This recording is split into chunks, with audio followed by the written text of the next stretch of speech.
냄비 속 개구리 라오디게아 교회.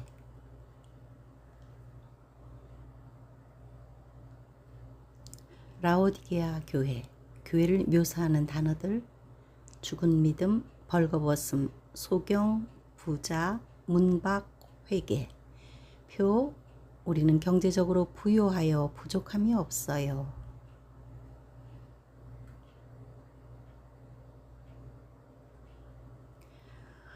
부자교회 부자신자, 그래서 안락한 상태에 있는 교회가 라오디게아다. 환경이 너무 좋으면 오히려 신앙에 해롭다. 이들이 겸손하게 자신을 돌아보지 않는 이유는 경제적으로 부유한 데다가 편안함이 있기 때문이다. 환난과 핍박과 고난도 없다. 시험과 가난과 이단도 없다. 영적으로 잠자기에 너무 좋은 환경이다. 아니나 다를까 그들은 가짜 믿음에다 영적으로 벌거벗었으며 소경인 상태라 진단받았다. 돈도 있고 평안도 있으니 하나님을 갈급하게 찾지 않아도 된다. 하나님 없어도 잘 살아갈 수 있고 자칫 하나님이 개입하면 오히려 연단을 받을 수 있으니 거리를 두려는 생각까지 한다. 오직 믿음으로 구원을 받을 정도로 명맥만 유지하면 된다. 냄비 안에 개구리가 있다. 정확히 표현하자면 서서히 뜨거워지는 물이 든 냄비 안에 든 개구리다. 냄비 속 개구리는 서서히 죽어간다. 소경이 소경을 인도하면서 이렇게 가르친다. 우리는 아무 고난도 없으니 하나님께 복받은 백성이다. 편안하고 안일함에 깨어날 줄을 모른다. 버가모나 사데나 두아디라 교회도 합당한 신자가 몇 명은 있었는데 이 교회에는 한 명도 찾을 수 없다. 그런데도 그들은 가난하고 고난받은 버가모와 두아디라를 향해 손가락질할 것이다. 우리처럼 잘 믿어서 하나님께 복을 받으라고 간증한다.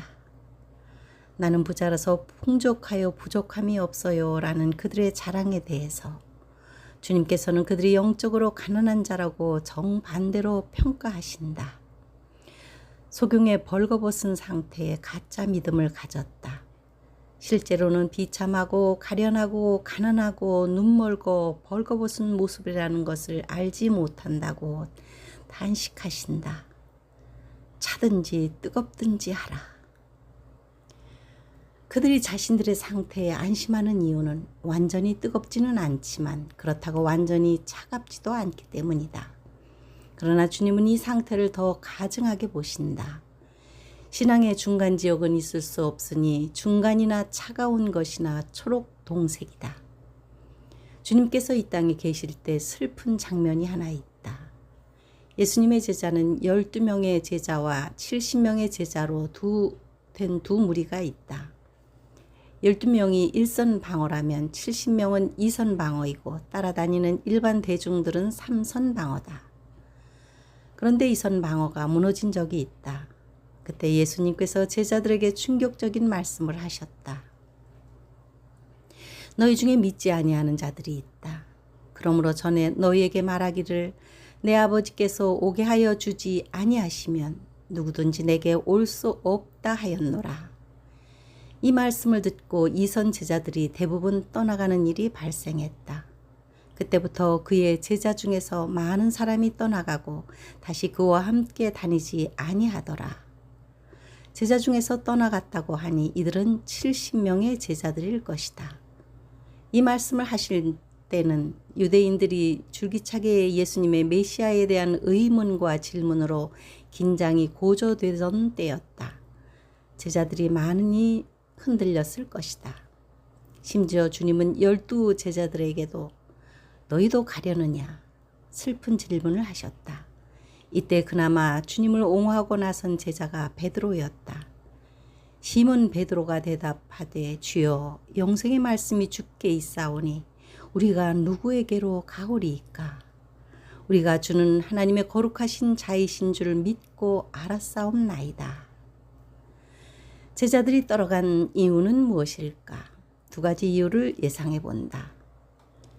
첫째는 제자들 중에도 예수님이 메시아라는 사실을 완전히 믿지 않았기 때문이다.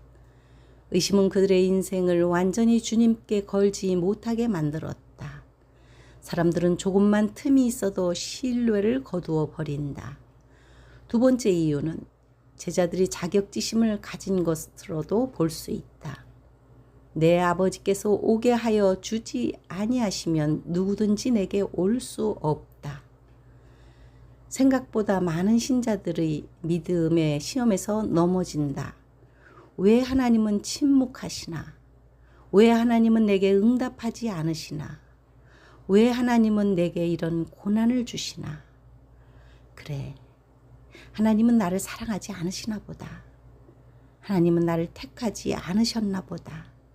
이런 자격지심을 가지고 무너진다. 70명의 제자들 중에서 이런 생각을 가진 사람들이 있었을 것이다.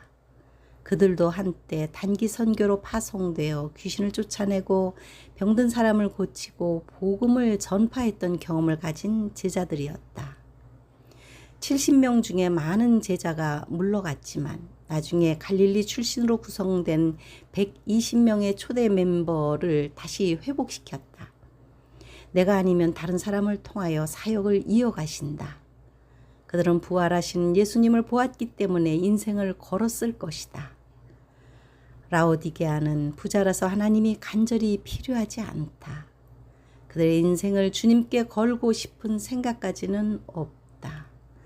다만 죽어서도 영생하고 잘 살기 위해 생명책의 이름을 올릴 정도의 신앙은 유지하고 싶다. 영적으로 살았다고 칭찬받은 서문화 교회와 빌라델비아 교회는 가난하고 고난을 받는 교회다. 영적으로 죽은 사데나 에베소, 라오디게아는 부자 교회에 속한다. 부자는 천국에 들어가기 어렵다는 사실이 여기에서도 확인된다. 그들은 가난한 마음을 갖기가 힘들다. 그런데 많은 신자들이 이런 상태를 좋게 생각한다. 너무 광신자가 될 필요도 없고 너무 날라리 신자라는 평판을 받아서도 안 된다. 현대 교인들의 다수가 중간 상태라는 것이 종말의 징조다. 노아 시대의 사람들처럼 먹고 마시고 즐거워하고 행복하면 복받은 신자에 속한다. 다수가 생각하는 대로 따라가면 평안하다. 주님께 인생을 걸지 않으면 주님께서 우리를 모른다 하실 것이다. 생명의 길은 좁은 길이며 협착한데 대충 중간길은 없다고 하신다. 그래서 현대 교회는 위기다. 이들이 회복하는 유일한 길은 회개하고 주님께 돌아오는 것이다. 그러나 자신들이 잘하고 있다고 생각하기 때문에 그런 각성을 할지 미지수다. 하지만 주님은 계속 문 밖에서 문을 두드리고 계시니 그 사랑 한량없다.